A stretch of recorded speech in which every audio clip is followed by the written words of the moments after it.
Tax से जुड़ी हर उलझनों को दूर करने के लिए लेकर हम हाजिर हैं आपका पसंदीदा शो टैक्स गुरु, जहां हम नियमों के दायरे में रहकर टैक्स बचाने के बेहतरीन तरीके आपको बताते हैं।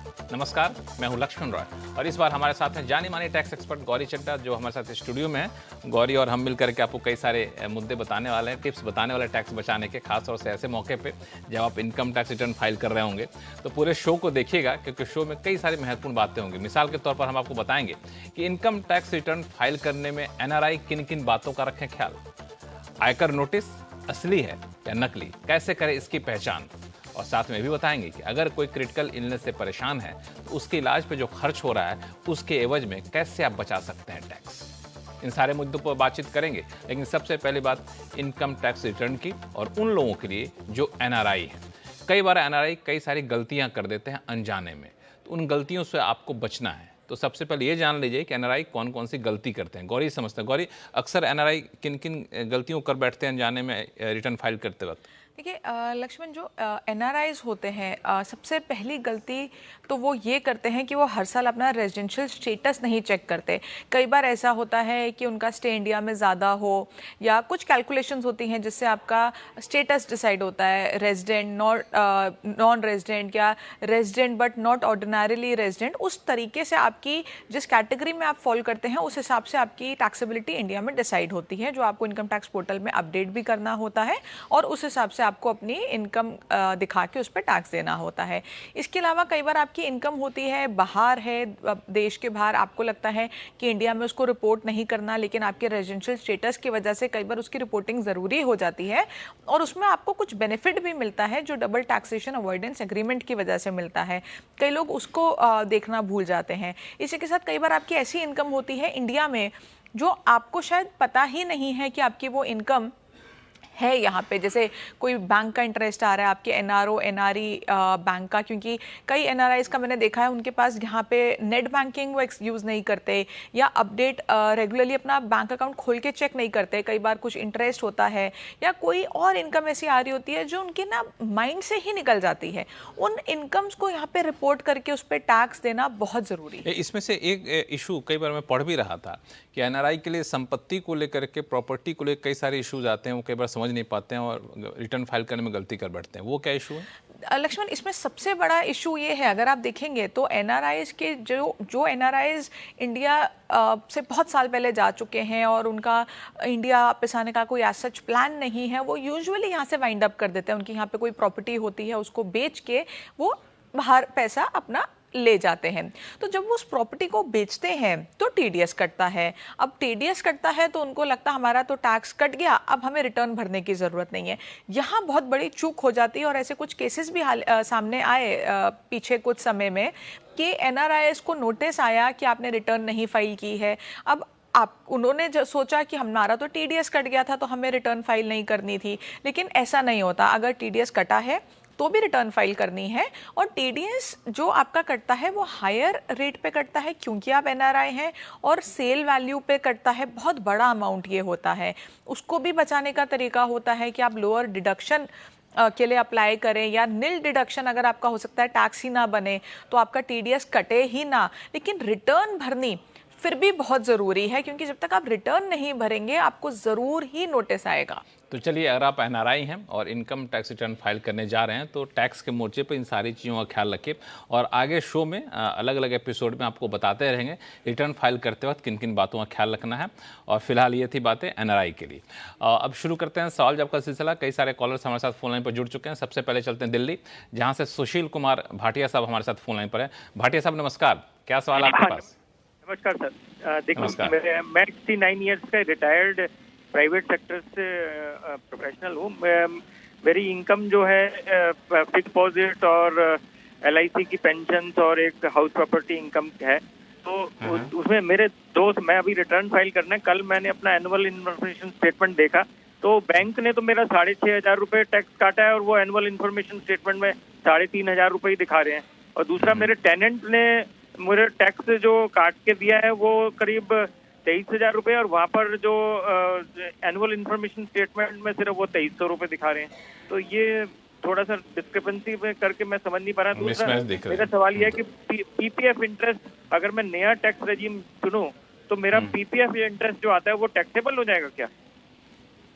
ठीक है, आपके बेसिकली दो सवाल हैं। आपने अपना 26 एएस चेक किया है या सिर्फ एआईएस चेक किया है? हाँ, ऐसा है, देखिए 26 एएस में एक करेक्शन उन्होंने अपने आप कोटक महिंद्रा बैंक की कर दी है, दूसरी करेक्शन दूसरे बैंक की अभी नहीं हुई है उसमें 26 एएस में। और एनुअल इंफॉर्मेशन स्टेटमेंट में वो जो टेनेंट ने टैक्स दिया वो दोनों की डिस्क्रिपेंसी अभी भी चल रही है। ठीक है, तो मैं आपके दोनों सवालों का जवाब दे देती हूँ। पहले जो आपका 26 ईयर्स में आपने बोला एक चीज़ रेक्टिफाई हो गई है, दूसरी भी आपने अगर क्वेरी रेज की है हो जाएगी। अपडेट होने में 2-3 दिन लगते हैं, जब उन्होंने रिटर्न रिवाइज की होगी उसके 2-3 दिन बाद ही वो अपडेट होगा। तो अभी आपके पास समय है, आपने बहुत टाइमली देख लिया कि ये इशू आ रहा है, तो आप उसमें वेट कीजिए 2-3 दिन, और आपके पास 31 जुलाई तक का टाइम है रिटर्न भरने का, तो आप इजीली सही रिटर्न भर पाएंगे। बट बिना, जब तक टीडीएस रिफ्लेक्ट मतलब आप नहीं देख लेते कि टीडीएस रिफ्लेक्ट हो रहा है, उससे पहले आप रिटर्न मत भरिएगा, अदरवाइज आपको उसका बेनिफिट नहीं मिलेगा। और जहां तक बात है एआईएस की, अगर बाय चांस आपके 26 एएस में अपडेट हो गया, आपका टीडीएस का अमाउंट सही आ गया, सब कुछ ठीक आ गया, और एआईएस में फिर भी नहीं हुआ, हालांकि मुझे लगता है एआईएस में भी बिल्कुल अपडेट हो जाएगा, बट अगर बाय चांस नहीं हुआ तो आप उसके फीडबैक ऑप्शन को यूज करके और उसमें आप अपना रिस्पॉन्स डाल सकते हैं कि ये टीडीएस का अमाउंट या ये आपका इनकम का अमाउंट में डिस्क्रिपेंसी है और आप उस हिसाब से रिटर्न भर रहे हैं, तो आपको चिंता करने की फिर कोई बात रहेगी नहीं। जहाँ तक बात है आपके पीपीएफ की इंटरेस्ट की, आपने पूछा कि न्यू रिजीम में आपको वो पीपीएफ का इंटरेस्ट का जो बेनिफिट मिलता है, कुछ उस पर टैक्स नहीं देना पड़ता, वो आपको न्यू रिजीम में मिलेगा कि नहीं। तो देखिए, न्यू रिजीम में आपको कोई भी एज सच डिडक्शन नहीं मिलती है, लेकिन जो पीपीएफ का इंटरेस्ट होता है वो डिडक्शन नहीं होती, वो एग्जेम्पशन होता है।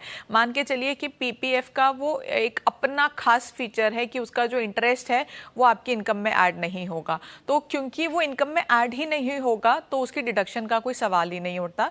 तो आप न्यू रिजीम भी चूज करेंगे तो भी आपको जो पीपीएफ का इंटरेस्ट है उस पर कोई टैक्स नहीं देना होगा। तो भाटिया साहब, आपका कंफ्यूजन दूर हो गया अब? हाँ जी बिल्कुल, thank you very much for taking my question sir, thank you. आगे भी कोई दिक्कत हो, कभी उलझन हो तो टैक्स गुरु से संपर्क करिएगा। अब चलते हैं सीधा कोलकाता, जहां से देवेंद्र कुमार राठी साहब हमारे साथ फोन लाइन पर हैं। राठी साहब नमस्कार, क्या उलझन आपके पास? नमस्कार, देवेंद्र कुमार राठी बोल रहा था कोलकाता से। सर मेरा ये क्वेश्चन था कि मेरे पास 2 फ्लैट्स हैं और मैंने एक थर्ड भी बुक किया था 2021 में, जिसका की इंस्टॉलमेंट मैंने 50% प्रोबेबली कर दिया है, और इस बीच में मैंने इस मंथ में जो सेकंड फ्लैट था उसको सेल आउट कर दिया। तो मेरा क्वेश्चन एक ये था कि जब मेरा जो इसका बेनिफिट मेरे को मिलेगा, क्या मैं इसका जो इनकम होगी मेरी, जो प्रॉफिट होगा इसमें सेल आउट में, उसका बेनिफिट मेरे को क्या इस थर्ड फ्लैट जो मैं ले रहा हूँ उसमें उसको बेनिफिट मिल सकेगा क्या? उसके लिए मेरे को क्या करना पड़ेगा? जो थर्ड फ्लैट आपने लिया, आपने कब बताया, कब आपने लिया है? 21 में मैंने बुकिंग किया था, जिसका इंस्टॉलमेंट अभी चल रहा है। 25 में मेरे को हैंड ओवर होगा, जून या दिसंबर में। और इसका अलॉटमेंट लेटर अभी नहीं आया है? नहीं, अभी अलॉटमेंट लेटर तो सर मैडम वो आजकल पहले ही दे देते हैं, उसकी 2% रजिस्ट्री भी मेरी हो गई है। तो देखिए, अगर आपका अलॉटमेंट भी हो गया, रजिस्ट्री भी हो गई है, तो मान लीजिए कि जब ये रजिस्ट्री हुई है, आपने ये घर खरीद लिया, ये आपके नाम पे हो गया। अब आप जो सेक्शन 54 में आप फॉलो करते हैं, जब आप उस सेक्शन को देखेंगे तो उसमें लिखा है कि आप कैपिटल गेन टैक्स बचाने के लिए जब आपने प्रॉपर्टी एक बेची है उससे 1 साल पहले आप एक नई प्रॉपर्टी खरीद सकते हैं या 2 साल बाद खरीद सकते हैं। तो आपकी ये property with in last 1 year आनी चाहिए थी जब आपने नई प्रॉपर्टी, पुरानी प्रॉपर्टी बेची है। मेरे हिसाब से 2021 तो आपका उसमें काफ़ी पहले चला गया, तो आपको इसका बेनिफिट नहीं मिलेगा। इसका टैक्स बचाने के लिए आप 54 EC के बॉन्ड्स को देख सकते हैं, क्योंकि सेक्शन 54 में आपको सिर्फ कैपिटल गेन्स इन्वेस्ट करने होते हैं। तो जब इसमें आप अपना जो कैपिटल गेन कैलकुलेट करेंगे तो इंडेक्सेशन का बेनिफिट लेने के बाद वो जो अमाउंट आएगा वो आप 54 EC में डिपॉजिट करके टैक्स बचा सकते हैं। लेकिन इस जो आपने घर पहले 2021 में खरीदा था, इसका बेनिफिट आप इस वाली प्रॉपर्टी से नहीं ले पाएंगे। राठी साहब, कोई कंफ्यूजन? एक कंफ्यूजन है कि मैंने अलॉटमेंट या रजिस्ट्री जो भी हुई है मेरी 2022 में हुई है, हाँ 2023 में, सॉरी तब मेरे को मिलेगा क्या? 23 में हुई है। और ये वाला आप 2021 और ये वाला जो प्रॉपर्टी आप बेच रहे हैं ये कौन सी डेट की है? ये काफी 2011 की है। नहीं नहीं, मेरा मतलब है कि ये आप कौन सी डेट पे बेच रहे हैं? अभी जैसे जून में।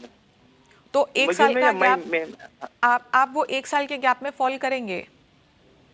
हाँ, रजिस्ट्री से शायद कर जाएंगे। हाँ, अगर आप वो एक साल में फॉल कर जाते हैं तो आप बिल्कुल क्लेम कर सकते हैं, फिर कोई दिक्कत नहीं है। अगर आप देखिए, अगर आपका एक साल खत्म होने वाला है उस प्रॉपर्टी को खरीदने से और अभी इस वाली प्रॉपर्टी को बेचने के टाइम में एक साल खत्म होने वाला है, तो आप जल्दी से बेच लीजिए ताकि आप उसका जो बेनिफिट है वो क्लेम कर सकें। बट अगर वो एक साल का पीरियड खत्म हो गया, फिर आपके लिए ये पॉसिबल नहीं होगा कि आप ये बेनिफिट ले सकें। चलिए, कोई कन्फ्यूजन आ गया भी तो आप हमें लिखिएगा tax@moneycontrol.com पर, फिर से आपको हम सीधा रूबरू कराएंगे अपने टैक्स गुरु के साथ। और फिलहाल वक्त है छोटे से ब्रेक का। ब्रेक के बाद बताएंगे कि आखिर कैसे पहचानें कि आपके पास जो इनकम टैक्स का नोटिस आया है वो असली है या नकली। ये जानना बेहद ज़रूरी है, क्योंकि नकली नोटिस के नाम पर लोगों के साथ धोखाधड़ी भी हो रही है। बताएंगे छोटे से ब्रेक के बाद।